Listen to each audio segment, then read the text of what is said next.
IT ఉద్యోగం ప్రతి యువకుడి కల.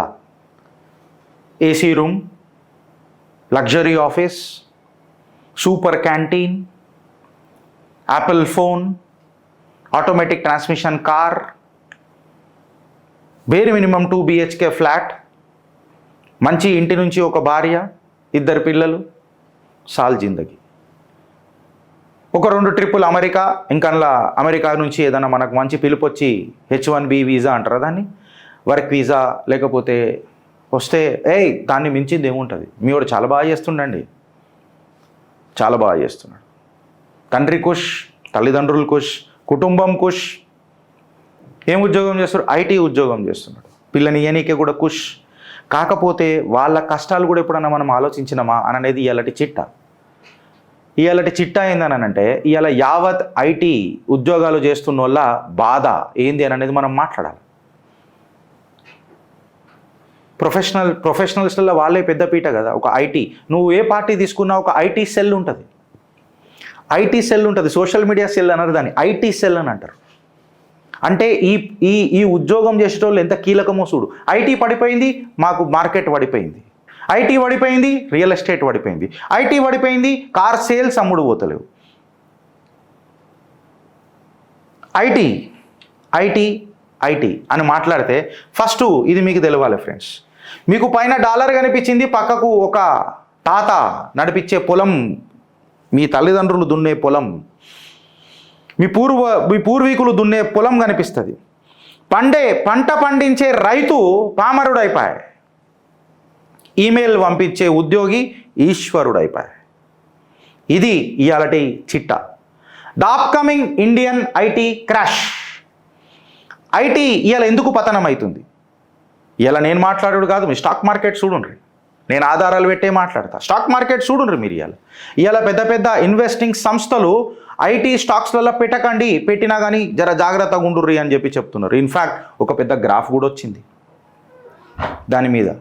సో నేను జర స్టాక్ మార్కెట్ చూస్తా కాబట్టి, నాకు తెలుసు కాబట్టి నేను గింతే మాట్లాడినా. నువ్వు ఇప్పుడు నేను చెప్పింది అలా తీసుకొని మీరు స్టాక్ మార్కెట్లకి తీసుడు మొదలెట్టకుండ్రి.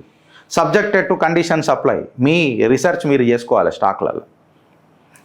గిరీష్, నువ్వు ఇలా ఏం మాట్లాడబోతున్నావు అని చెప్పి మాట్లాడితే, ఒక వెస్టర్న్ కంట్రీస్ మనని ఏ రకంగా ఫూల్ చేసినాయి, ఒక మోనోపోలీని ఎట్లా క్రియేట్ చేసినాయి, డాలర్ డామినెన్స్ని ఎట్లా క్రియేట్ చేసినాయి, 20 సంవత్సరాల పాటుగా ఈ ఐటీ ఇండస్ట్రీని మన మీదకి ఎట్లా రుద్దినాయి, ఈ వెస్టర్న్ డాలర్స్ని మనకి ఎట్లా అలవాటు చేసినాయి. చిన్న చితక పనికి మనం డాలర్లలో అడుగుడు మొదలెట్టినాం. ఇవాళ మనం భారతదేశంలో కూడా ఏదైనా కంపెనీ మనం బిల్ చేయాలనంటే అది భారతదేశం కంపెనీ అయినా, ఇంకొక కంపెనీ సర్వీస్ ప్రొవైడర్ భారతదేశందైనా, సర్వీస్ తీసుకునేటోడు భారతదేశందైనా, బిల్లింగ్ మాత్రం డాలర్లలో జరగాల. It may take $100 per so and so or $50 per hour, whatever it is. So ఒక ఈకో సిస్టమ్ క్రియేట్ చేసినాం మనం. ఈకో సిస్టమ్, ఒక ఫేక్ ప్రెస్టీజ్ ఆఫ్ డాలర్స్, ఒక ఫేక్ ప్రెస్టీజ్ ఆఫ్ స్కిల్స్.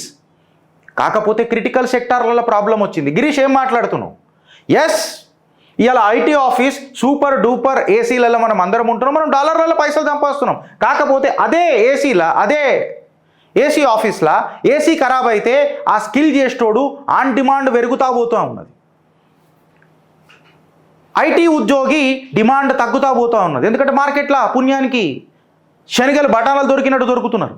అదే ఒక ఏసీ రిపేర్ చేసేటోడు దొరుకుతలేడు, ఒక ప్లంబర్ చక్కగా దొరుకుతలేడు. అంటే గిరీష్ ఇప్పుడు నువ్వు ప్లంబింగ్ యాక్టివిటీలు గివి చేయమంటున్నావు అని అంటే కాదు, నేను అదని అంటలేను.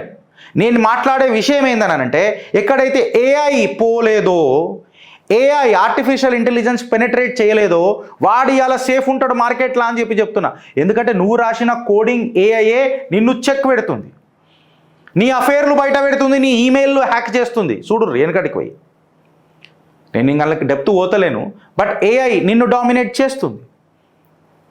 ఒక వెస్టర్న్ ఆధిపత్యానికి డాలర్ డామినెన్స్ కోసం తయారైన ఇండస్ట్రీ ఇవాళ యావత్ ప్రపంచాన్ని షేక్ చేసింది, ఎస్పెషలీ భారత్ని షేక్ చేస్తూ వచ్చింది. షేక్ చేస్తూ ఎందుకు వచ్చింది అని అంటే, నువ్వు ఎప్పుడు కూడా బ్యాక్ ఎండ్ ఆఫీస్లోనే ఉన్నావు. అది బీపీఓనే ఉండని, మెయింటెనెన్స్ ఉండని, సపోర్ట్ ఉండని. Hard core R&D and development, product ఇన్నోవేషన్లా చాలా రేర్ ఉన్నాం మనం. మ్యాక్సిమంగా నేను కూడా ఒక కార్పొరేట్ కంపెనీలో పనిచేసిన, నా జిందగీ మొత్తము పవర్ పాయింట్ ఎక్సెల్ షీట్లలో గడిచిపోయింది.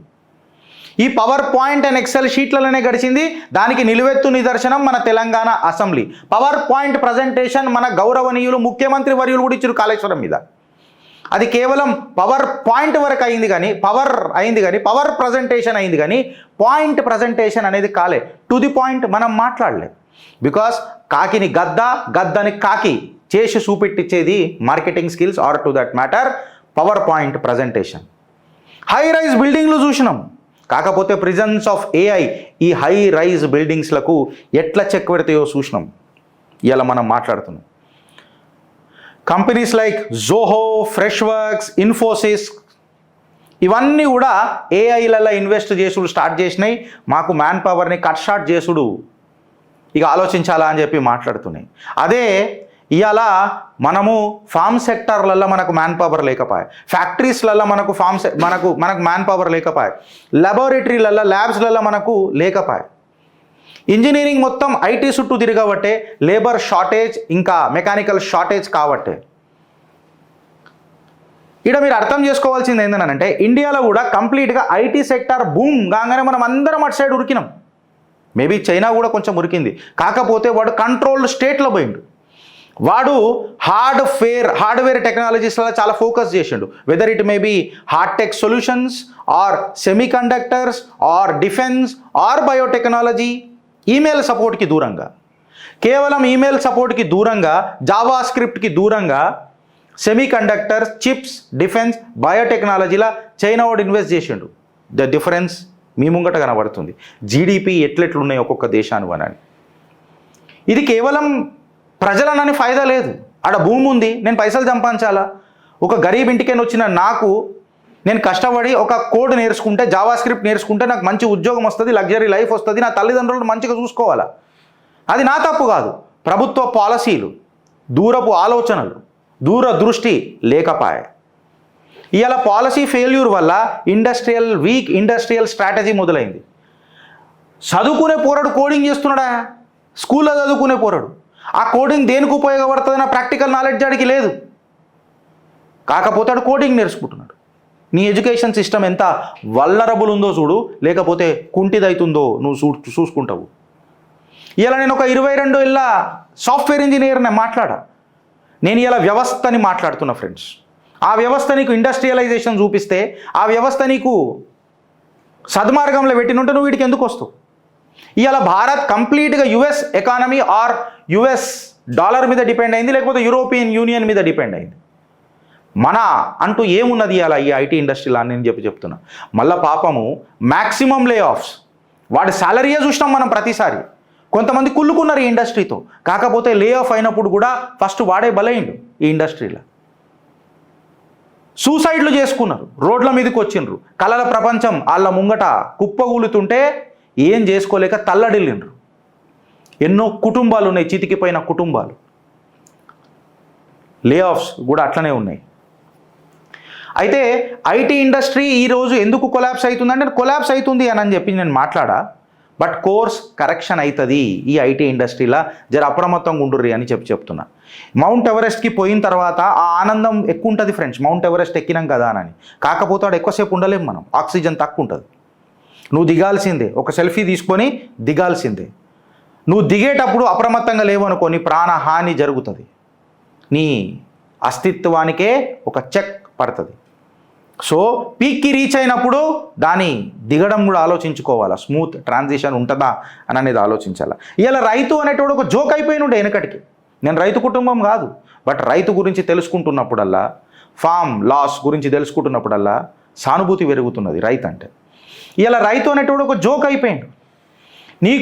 నువ్వు ఒక కోడింగ్ ఎందుకు రాస్తున్నావో, నీ జావా స్క్రిప్ట్ ఎందుకు ఉందో నీకు తెలియదు, కానీ నువ్వు ఒక రెస్పెక్ట్ తీసుకున్నావు. కానీ ఫార్మర్ ఒక అన్ఎడ్యుకేటెడ్ క్రూక్ అయిపోయాడు, అన్ఎడ్యుకేటెడ్ ఫెలో లెక్క అయిపోయాడు.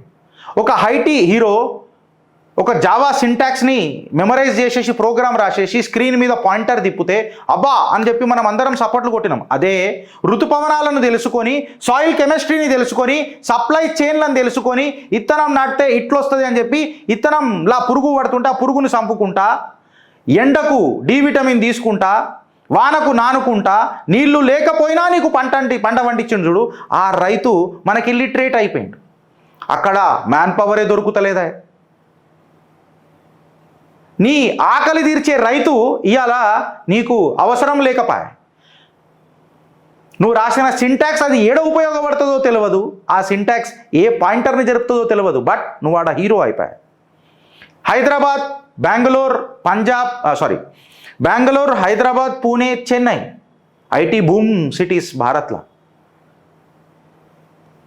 వల్లరబుల్ సిచ్యువేషన్ స్టార్ట్ అవుతుంది, క్రాష్ ఛాన్సెస్ ఉన్నది. ఇవాళ డాలర్ పతనం అవుతున్నది, లే ఆఫ్స్ ఐటీ ఇండస్ట్రీలోనే ఎక్కువవుతున్నాయి. బాబు has bound to be busy. IT ఇండస్ట్రీలో పాపం పోరల బతుకు పొద్దస్తమానం. సండే లేదు, సాటర్డే లేదు, పేరుకే weekends, but month full work ఉంటుంది. జీతాల కోసం జీవితాలు అయిపోయాయి. Fake salaries, fake attitudes or fake weekends. ఒకసారి నువ్వు ఆలోచించు. యాప్ల కంటే ఎక్కువ నీకు బ్రిడ్జిలు అవసరం ఉన్నాయి ఇవాళ, నీ ట్రాఫిక్ని కంట్రోల్ చేయడానికి, నీ నీళ్ళని ఆపడానికి, నీళ్ళని స్టోర్ చేయడానికి. నీకు లేబర్ లేకపోయా, నీకు స్కిల్డ్ వర్కర్లు లేకపోయా. నీకు ఈడికైనా ఆడిదాకా ఒక సామాన్ పోవాలంటే ట్రక్ కావాలా, ట్రక్ డ్రైవర్లు లేకపోయా. నీ ఇంట్లో చల్లగా ఈ గ్లోబల్ వార్మింగ్కి పండుకోవాలనంటే నీకు ఏసీ ఉండాలా, ఏసీ టెక్నీషియన్లు లేకపోయా. ఐటీ సర్వైవర్లు అయిపోయాయి, ఐటీ సర్వైవర్ల డిమాండ్ ఎక్కువైపోయాయి. ఇవాళ వాళ్ళని తుచ్చ ప్రాణుల లెక్క చూసుడు మొదలెట్టారు. నేను మాట్లాడు కాదు ఫ్రెండ్స్, ఇవాళ ఐటీ స్టాక్స్ బ్లీడ్ అవుతున్నాయి ఫ్రెండ్స్. మీరు అర్థం చేసుకోండి. ఇండియా టుడేలో వచ్చిన కథనం ప్రకారం చెప్తున్నా, April 4, 2025కి జేపీ మార్గన్ ఏం చెప్పింది తెలుసా? JP Morgan has warned investors against buying IT stocks in the moment. Girish గాడు తుచ్చ ప్రాణి. ఐటీ క్రాష్ మొదలవుతుంది, అప్రమత్తంగా ఉండుండ్రి. Life is going to be very tough. మా గురువుగారు ఉంటారు ఒక ఆయన, మంచి వ్యాపారవేత్త, ఆయన అంటాడు, గిరీష్ చాలా టఫ్ ఉంది మార్కెట్, నెక్స్ట్ మూవింగ్ అని మాట్లాడతాడు. ఇవాళ TCS, Infosys, tech Mahindra IT stocks అన్నీ ఎందుకు పడిపోతున్నాయి? జేపీ మార్గన్ అయితే డైరెక్ట్గా పైసలు పెట్టొద్దని చెప్పి మాట్లాడుతాడు. ఈ కథనం నేను ఎవరిని ఉద్దేశించి చేయలే ఫ్రెండ్స్, నా తోటి భారతీయుల కోసం చేసిన. జరుగుతుందా జరగదా దేవుడు ఎరుగు, పరమేశ్వరుడు ఎరుగు. కీడేంచి మేలేంచమని అన్నారు. Prepare for the best, be ready for the worst. మంచిగా ప్రిపేర్ అవుదాం, కాకపోతే నాశనానికి కూడా రెడీ అవుదాం. అప్పుడు నీ మనోబలం గట్టిగా ఉంటుంది, నీ సంకల్ప బలం గట్టిగా ఉంటుంది. నేనేమంటున్నా ఫ్రెండ్స్ అని అంటే, తెలిసింది మీకు చెప్పడం నా పని, కానీ విని ఎరగని చిట్టాలు తీసుకురావడం నా పని. దాని తర్వాత మీరు మీ అభిప్రాయం ఏం పెట్టుకుంటారో చిత్రగుప్తు మీద, అది మీ పర్సెప్షన్. ఈ కంటెంట్కి ఇట్లా నీకు నచ్చినట్లయితే జర నలుగురికి షేర్ చేయరు ఫ్రెండ్స్. నేను ఐటీ ఇండస్ట్రీ తప్ప అని అంటలేను, కాకపోతే అప్రమత్తంగా ఉండు, నీ స్కిల్ పెంచుకో అని అంటున్నా. మల్టీ టాస్కింగ్ అనేది ఇలా లైఫ్ ఉండాలా. ఏఐ లేని జాగాలో నువ్వు గెలుపు, ఎందుకంటే నువ్వు సేఫ్ ఉంటావు బ్రదర్. ఈ కంటెంట్ నచ్చితే నలుగురికి షేర్ చేయరు ఫ్రెండ్స్, లేకపోతే మమ్మల్ని ఉత్కారేయండి.